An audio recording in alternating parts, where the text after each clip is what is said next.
on this computer.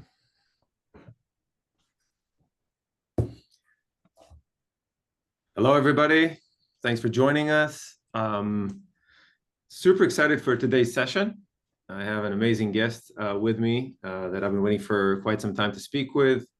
Yam has been on both sides of the go-to-market spaces and the entrepreneurial world, founding startups, leading marketing and sales and revenue organizations from the marketing side, CMO side, early stage, later stage.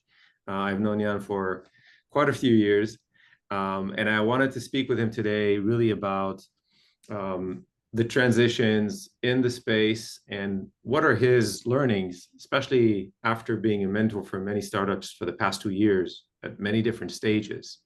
And I think this kind of broad, I would say, training set that he's built of understanding different companies at different stages could be really interesting and valuable. So we wanted to dig into that.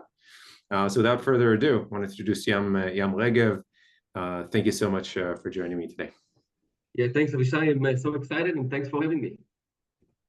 Oh, so maybe I'll just give the audience a quick rundown because you have such a vast background, starting from Webido, from marketing, Webido doing website building platform, a CMS, right, in those early stages, product-led before it was even called product-led. I don't think people understood that it was product-led at that time. Moving on to Zest, which was acquired by WalkMe, VP Marketing at Elementor, nominee of CMO of the Year at Geek Time. A lot of things going on, which I think very indicative of you, kind of doing a lot of things and bringing a lot of energy to the positions. So maybe tell us kind of how you see your journey up to this point, kind of what are the main milestones that you identify and the main learnings that you've had in each of those stations? Yeah, so thanks. I think that the main milestone is the perception or the fact that I'm dyslexic in so many ways. So I never had a chance to properly, we can say, build my knowledge or learn in a traditional manner. So I had to, to jump, if the door was closed, I had to jump in through the window, metaphorically speaking, of course, and talking about everything that's related to the way that I see stuff, manage stuff, because, I'm a college or university drop-off, and I think that that taught me a lot about how things shouldn't be done and shouldn't be learned. And right after I was got fired from the university, so I founded a web marketing agency, which actually was my first venture. I was the CEO of the agency. It was like a global marketing agency. I had 2 co-founders, and this is where I first put my hands on the marketing keyboard, try to understand how things work, and it was everything that related to organic growth, SEO, content marketing, and stuff like that. But of course, we gave solutions or services for different kind of companies, and of course, we use different kind of channels. And the company grew to be quite big, a few dozens of employees around the world. And then I understood that I'm in the services aspect of marketing, and I moved, as you said, to hold the marketing reins in Webido, which is a no-code startup. We raised over $20 million, and that was a B2B kind of startup. We didn't know that we were B2B. We started as B2C, but then we understood that we need to do onboarding and stuff like that to the different clients. So then we gave birth from the marketing department to a sales department, from there to customer success. So that was a beautiful journey. At Webido, I met one of my future co-founders of Zest, and over there we co-founded this startup. It was B2B, we can say, business to professional. Again, eventually it's business to human, right? But I think that business to segment, when you're trying to segment your audiences, and you need to know that you need to become a thought leader or a professional. You need to have a professional aspect of what you do as marketing is so important. And that's what taught me the disciplines that eventually you need to market to a professional human that need to have 2 types of aspects. One of them is very personal. You need to keep on to be authentic. You need to be transparent. You need to be, to keep it real. That's one thing. And the other thing is that you need to be considered as I said, as a top thought leader in what you see, and that really help you to acquire those users that are your target audience. And in most cases, I think that you're familiar with it as well. Those people are professional. In my case, they were marketing leaders. I think that it was in Trend Demon case as well.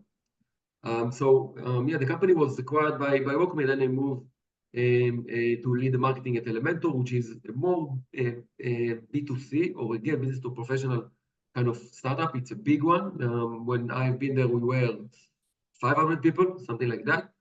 And in my marketing department alone, I had 120 people, which is quite big. But I stepped down from the position after 2 years. Actually, it was 2 years ago, exactly. And then, as we discussed, I thought to myself, what I don't want to do, and then I understood that I still don't want to do something from 0 to 1 million, or from 1 million to 10, or to continue forward. I also don't want to manage people yet again, or to handle P&Ls and stuff like that. I just need to. I was so burnt out from the whole journey, those 17 last years. So I said that I need to, we can say, lay back a little bit, of course, professionally speaking, and then I choose the strategic advisor role. And again, as we said, it's not I'm doing marketing as a service kind of services or fractional CMO kind of activities, but actually marketing advisory, which means that I need to inject experience, knowledge, network, methodologies into the organization by working either with a founder, or in many cases, the marketing leader themselves. It also helps them build the marketing position or the marketing business position within the organization. And for me, of course, to build the whole marketing organization, to prepare it to scale, or if they're already in the growth stage, so of course, lay the foundation so it can expand. So that's, in 2 minutes, my journey for the past few years. And I think what makes it really unique is the fact that you came from a founder side, from a leadership side, understanding go-to-market. And one of the things that I think many CEOs or founders struggle with, especially if it's smaller stage companies, is really go-to-market and understanding those fundamentals.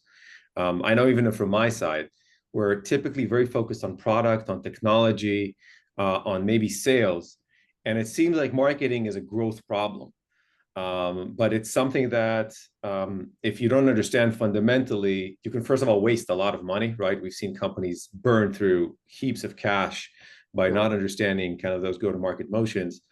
And kind of the topic of today's sessions is really how do you figure out what to prioritize in those go-to-market motions for different stages.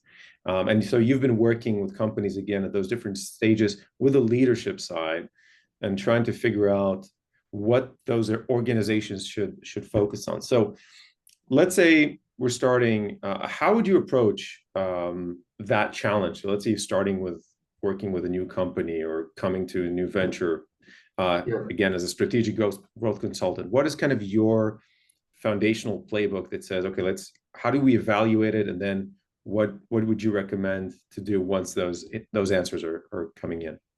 Yeah, that's a great one, because we first need to know, or maybe to better understand,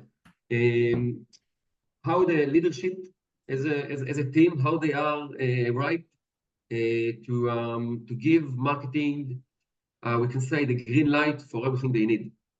And I think that eventually, or maybe even to start with, you need to go to the co-founders and understand 3 things: if they need marketing leader, if they want marketing leader, and if they're capable of having such or someone like that. It's like a Venn diagram, right, with 3 circles, and you should have the maximum overlap between the 3 of them. But in many cases, one of those circles is a little bit far off, and then you understand that something might be more challenging, if I put it in nice words. In many cases, I can see founders that they know that they need marketing leader, we can say, or to increase the marketing business contribution. It doesn't really, we can say, solid that they actually know how to do so, or if they understand what marketing actually should be doing within the organization. So before when I'm meeting a new company, I'm just asking a lot of questions about the need, the requirement, and the capabilities of such leadership team to have a marketing leader along with them. And I think that once you figure it out, you need to probably over communicate a lot of stuff. So it's better to have a lot of overlaps with their thought and what a marketing leader should do, between having like blind spots that everyone will interpret what a marketing function should do, because everyone knows marketing, right? You can see it in management meetings, leadership meetings, board meetings, whatever. Everyone knows marketing. Everyone will say that I don't know, the CFO can raise their hand and say, hey, look at those ads on Facebook, whatever, or LinkedIn. How come you have this and that copy? But no one will ever go to the CTO and say, how come you connected together the Kafka and the SQL server like that? No one will ever do so. So marketing is being questioned time over time. And as a marketing leader, you're inherently having a tight spot, and I call it rollovers on the mattress overnight, that you have a lot of thoughts about what should be done, how you should figure out the marketing strategy and all that. So I believe that over communicating at the first place, building a strategy that is very structured and very logic, and if it will not be logical, it will not be sustainable. And eventually, it will break to different parts, and we can speak about it, about how we should, construct a solid strategy plan. All right. So, I think this challenge is not just right for external consultants or advisors. It's for any marketing leader that steps into a role. And what you're saying, basically, if there isn't leadership buy-in, and if you're not educating the leadership towards the understandings of the fundamentals of what's going to be done, of really building that understanding, and also patience, right? Because these things will take time to develop. Don't go rushing to the operations. I think that's sometimes what we're seeing a lot of companies go. They go to the operatives, right? What are the campaigns? What are we changing? Let's change the website. Let's do the campaign. Let's do this activity, or let's buy a new technology, where there is a more fundamental foundations that need to be structured, if it's from educational perspective, and also if it's in earlier companies, I guess, from a positioning perspective. So before you go and you run and you go and start executing, I remember in our case, we for quite some time missed our positioning, and that caused everything on top of that to not work effectively. So to understand what really are those gaps before you run forward is critical. So love to understand kind of, okay, let's say we've passed this, we've had some productive discussions, and it feels like we have a good solid overlap. We understand, the overall mission, and now we want to take it to the next step. So then what would you recommend kind of as the follow-on? How would you approach it? I believe that marketing leaders as a whole, they should get the business KPIs or the business needs, and of course interrupt it into marketing language, like every other department should do. The organization different organizations have their own business KPIs, and then each department should do reverse engineering in order to determine and to see how they can get to the flag on the hill that business have defined. And I think that when it comes to business strategy as a whole, not just the marketing part of it, but the business as a whole, the business doesn't really care where the ARR will come from.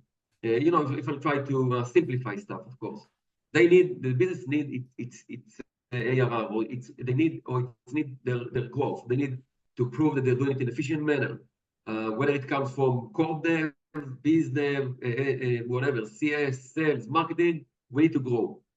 And I think that's something that's really important to understand, because all those business teams or business face departments have these KPIs or business KPIs in the form of guillotine above their head, and they're all in it together. And it's not that one department can build a beautiful strategy. It's like, swimming into an island and then to wave everyone from there. It will not hold water. And I think that eventually things need to be very aligned when we just started to construct the business strategy. And within the business strategy, you have different kind of positions or accountability and responsibilities. When it comes to my perspective, or the way that I think of business plan should look like. I call it a multiple safety nets approach, because when you put it like that, so we said, all right, so the ARR or whatever the KPI is will come from sales. If sales will not do their job properly, so marketing should do that. If marketing will not do it, maybe CS will do better expansion, and etc. So this is just the logical aspect of we can say the business approach of how the business should keep or to get their KPIs. When it comes to marketing, again, same approach. If you now do double click on the marketing part with the business strategy, so you have again the same multiple safety nets approach. If you try to build the marketing plan or the marketing strategy on the three core pillars that marketing has, like product marketing, demand marketing, and brand marketing. So we say, all right, if demand will not do their job, brand will do their job. If not, brand will do so, product marketing will convert better within the pipeline, whatever. But some function or a given function should overlap a little bit with the other one, and then you said, all right, I cover. By the way, if we try to do it more, another zoom in. So, for example, within the whatever demand marketing pillar, you should have demand paid demand growth engines, and you should have organic demand growth engines. If the paid one will not do their job, the organic one will do so. Within the paid demand growth engines, you have intent-based campaigns, you have interest-based campaigns and networks. So this is how it should look like. It's not a little bit comprehensive, but it can be done in a very lean manner, right? You should have a comprehensive plan, but it doesn't mean that you need to do full throttle kind of campaign or full throttle kind of activity. So I think that this basic approach, you have the multiple safety nets kind of activities or plans that should, you can say, increase the amount of rollovers on your metrics as a marketing leader eventually, when you go to sleep. So that's like the basic assumption for a good strategy that interprets the business needs into marketing activities. Okay, so you mentioned, and if we focus in on marketing, you mentioned kind of the three core pillars of brand, product marketing, demand. Let me ask you this. If they all fail, right, and you've probably been in those cases where the safety nets are not enough, we're still not getting to where we are, what would you say would be the common failures that you see when you've hit that point where you're saying, okay, it's not about optimizing or kind of mitigating risk, there's something significant missing, we're getting something wrong? What are those common failures when you see that it gives you, okay, before we invest more in just improving brand or demand gen or product marketing, we need to take a step back? What are those kind of main things that you've seen? In my case, when I come and to help those marketing leaders to construct or reconstruct their efficient growth plan or marketing strategy, so usually in most cases, even if those are huge organizations of thousands of employees, what you see is that it's something that resembles to what you said before. They got very, very fast into execution stage. I think that the perception that you can plan 80% of the time and then execute 20% of the time, or the resources, again, it doesn't mean that you need to plan for 8 months, right? You can do fast planning and then fast execution and then go back to the drawing board, which is fine. This is the right motion. Sorry. In many cases, when they build those strategies, the go-to-market strategies, etc., and the revenue generation strategies, so they went too fast to whatever, build a website or create a campaign, whether it's paid or organic, or they said, all right, let's do really fast the nurturing campaign when it comes to product marketing. And the lack, the part that was missing was to create some sort of, I call it professional sanity for everyone who's been part of building the strategies, because as we said, it's a very tough work to be a marketing leader, but also the rest of the team or the rest of the functions, they need to be sane. And in order to be sane, you cannot generate results that fast. You should start with operational, I call it operational KPIs to start with. For instance, creating a roadmap, marketing roadmap, it's operational KPI. It's really it's a distillation of the whole strategy plan, maybe, or strategy perception, but it's in the form of a roadmap that becomes very technical. Because eventually you can say, oh, so we have these activities on our roadmap, on the marketing roadmap in a given month. It looks too much. Of course, when you're doing resources, estimation, and allocation to see if you can really execute those plans, you say, all right, that's too much. let's move whatever, sell C16 to be E60, whatever. So it becomes very technical. So when you come to construct a solid strategy plan, you first need to have some sort of operational KPIs. This was one example. The roadmap is just example. R&R, it's a great operational KPI. Having whatever, a brief of the content marketing strategy plan. Just the brief itself, that's an operational KPI. In my perception, when you have operational KPIs, achievements, or successes, then business will follow. Business will come. If not, so you can do reverse engineering until the point that you were solid with your thoughts and activities, and then you can do, all right, so we have the brief, we have the perception, we can change a few points within it, and then go back to meet the market. So to go back to your question, it's either going too fast to execution, right, or to go or to plan or to overplan. And then once you over planning and it's taking a lot of time, so everything got changed. The market, the needs, the perception of your solution or the product themselves, the buying behavior, more people or less people within the buying committee, etc., etc. So these things, you need to understand the motion of executing too fast or planning too slow. So these are kind of strategic foundations that you say when we come, we need to get this, and this hasn't really changed dramatically, or there's just good practice of good go-to-market. But I think over the past 2 years, we have seen a lot of change, especially in go-to-market in marketing. So if it's the entrance and focal on account-based, for example, the transition to account-based marketing, different changes in the economic space. What could you tell us maybe about the changes that you've witnessed? What are some of the things that you would recommend people pay attention to in light of those different changes? How are you seeing them? How many of them are kind of maybe longer term changes, and how many of them are maybe just those kind of oscillations of the market that we have every time? I think that a very basic perception, again, within the marketing realm, we can say, is that it doesn't mean that if you have more money, you will win. And I think that many founders they say, all right, now I have budget, I can allocate more budget to do more marketing. In many cases, it goes back to what I said before, if you're over planning, so you create some sort of mutation that doesn't really know what's good or what's bad or what's effective and what's not. And I think that it's not the brain power, it's not the money power that will help you to win eventually when it comes to marketing, but it's more about the brain power.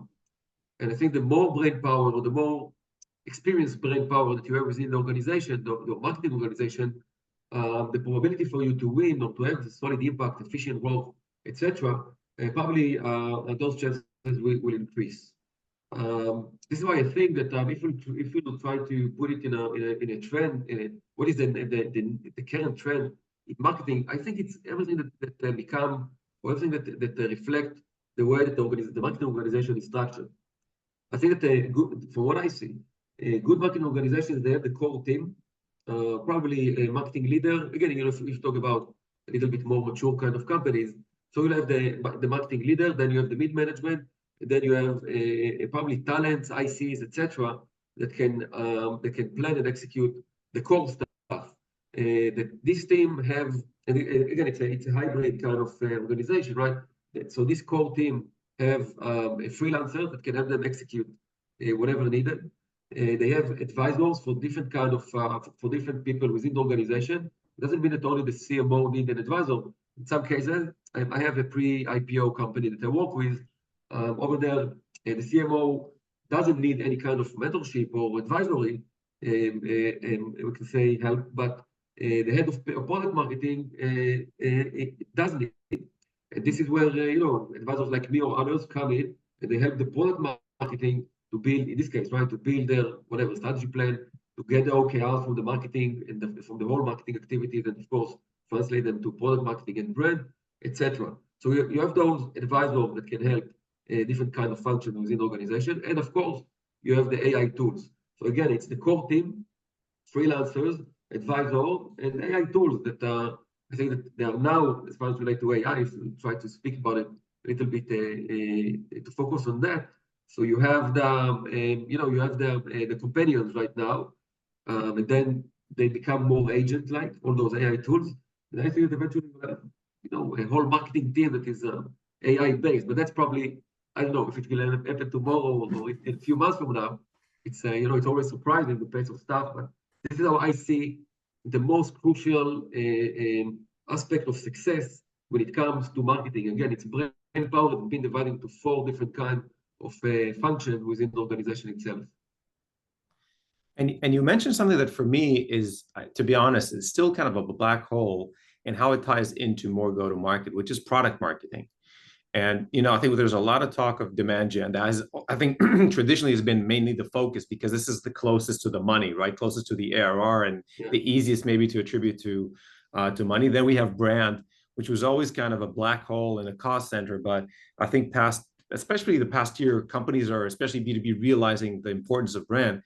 And product marketing is interesting because I think that's something that I'm curious to understand how you see it tie into a revenue go-to-market motion. How do you measure it? How do what are the things that you recommend looking at when it comes to defining the role of product marketing? How do you measure its success? I think that's something that many companies are struggling. We understand its importance, but I think for many leaders and companies and at the CEO level, it's hard to maybe understand, okay, I'm doing brand, I'm doing demand gen, product marketing. Is this more for retention? Is this more for enablement, for upselling?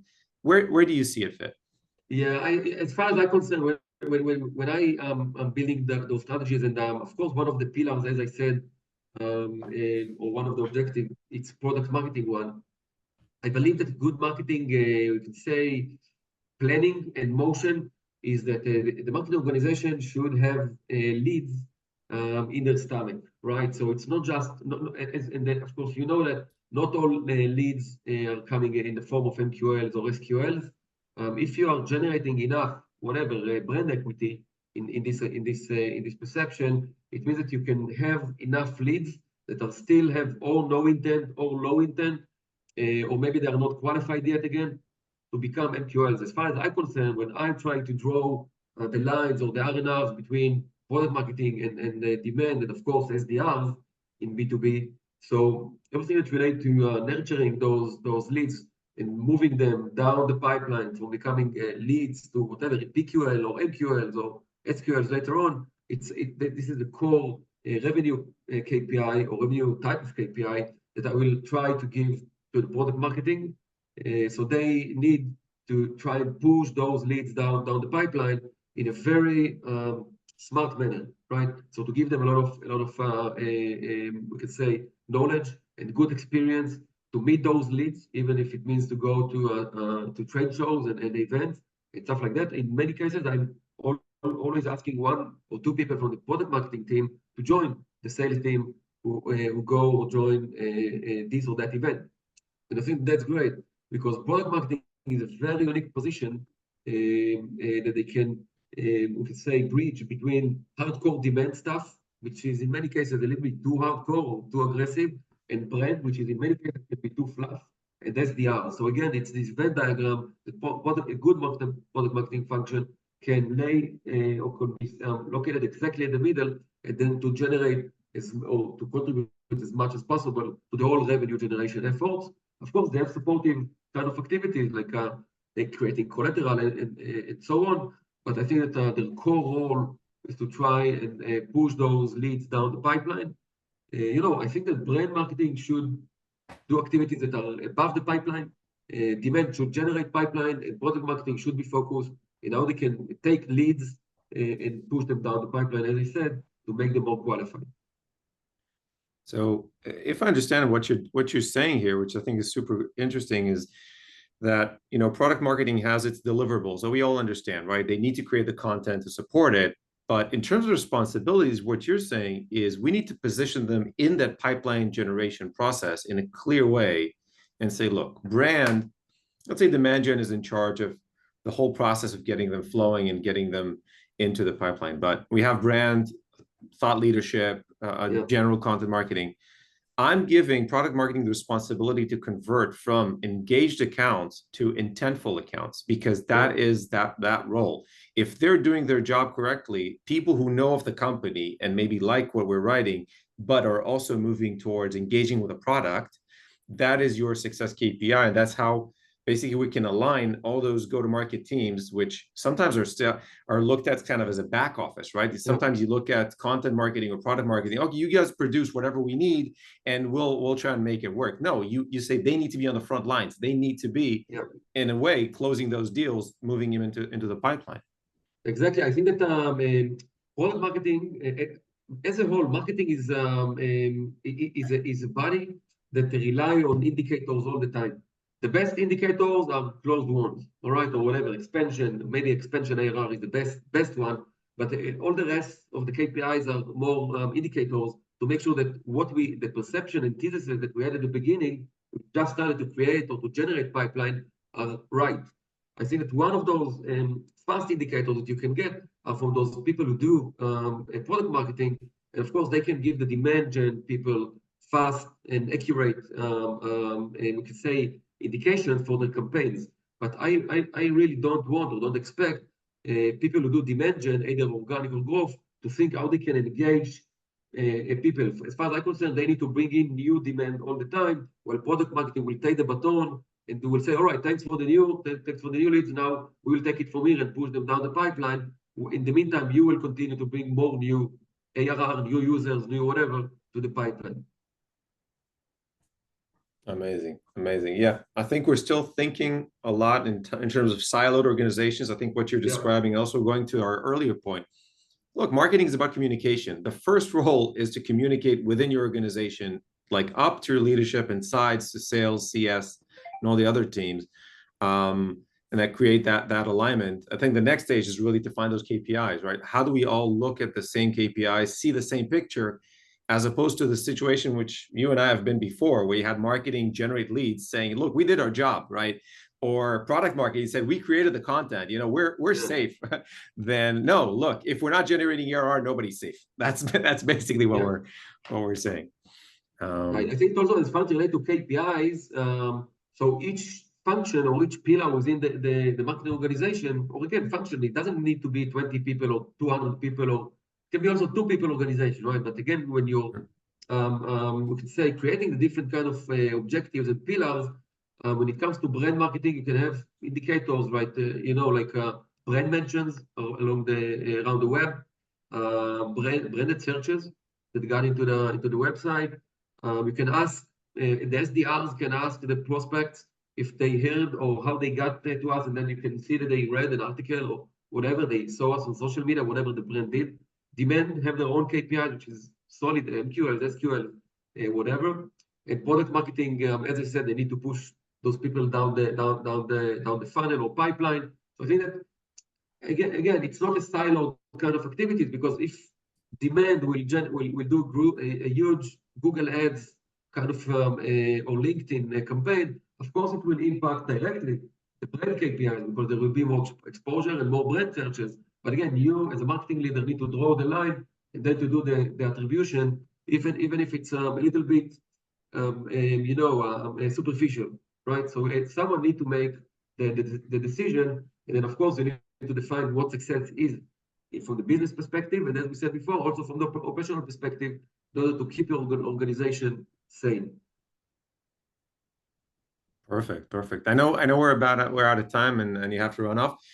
So maybe just in closing, what are some of the major recommendations you would have, just to sum up kind of the general points that we have for companies who are maybe looking to create better alignment? What are kind of the main recommendations you would have for companies struggling? Let's put it maybe in a specific context, where after 2 years of pretty challenging economic situations for technology companies have gone through a lot of reorgs and efficiencies and layoffs. I think we're seeing more companies, and we've seen this in the data, starting to reinvest in growth. What would you recommendation for companies looking to invest in growth, but do this, and I liked your approach of like a safety net manner. What would be the things that you would suggest for them to look out from a leadership perspective as they're kind of moving into H2 and 25? Simple because again, maybe it's the entrepreneur within me who speaks, but the way that I recommend those marketing leaders or whatever, the founding members, the team members, to work on is what is the marketing pitch? because if you want to pitch your startup to investors, you have the sales pitch, you have the investors deck. If you want to pitch it to prospects, so you have the sales pitch or the sales deck. But the marketing team should have their own pitch as well. Whatever it can be, a blurb on a Google Doc, or it can be on slides, or whatever the format is. But marketing should have their pitch. Now I know it sounds a little bit broad, but you should know what is the thesis that you want to go to the market with, or to improve your current GTM. What are the challenges? And then if you build it like a storyboard from like you tell a story from broad to detail. So I think that it makes sense. If you can pitch your marketing, I can do it in 1 second or in 1 minute that we need to improve the marketing contribution to the organization. So we will create a marketing strategy that laid on 3 business pillars: product marketing, brand marketing, demand marketing. Each pillar have their own whatever sub pillars and activities. The approach is multiple safety nets, we could say, approach. And then we can wrap everything in together into a solid story that even if I will tell you it in one time, you can go and echo it in different places within the organization and outside of the organization. And I think that's something that is really important. If people know the why they do stuff, I'm talking about leaders, but also team members. No one should do something when they don't know what is the big why and what is the story behind it. It's really taking this thing out of your work. And I think to know the why, to have a solid marketing pitch, it's really the basic. In most of the cases at the time, part of it when we build the why of the marketing and you have this deck or doc or whatever, it makes a lot of sense. And then you can see the machine start working in a very aligned manner. Also, when it comes to marketing and sales alignment. Perfect. Couldn't ask for a better summary of our super interesting conversation. Yam, this was a complete pleasure. Thank you so much for taking the time. And for people who want to reach out to you, how do you recommend the best way to contact you? I think LinkedIn it's the best. Super available over there. Happy to help anyone with any kind of questions at any time of the day. Perfect. All right. Thank you very much. Thank you for having me. Cheers.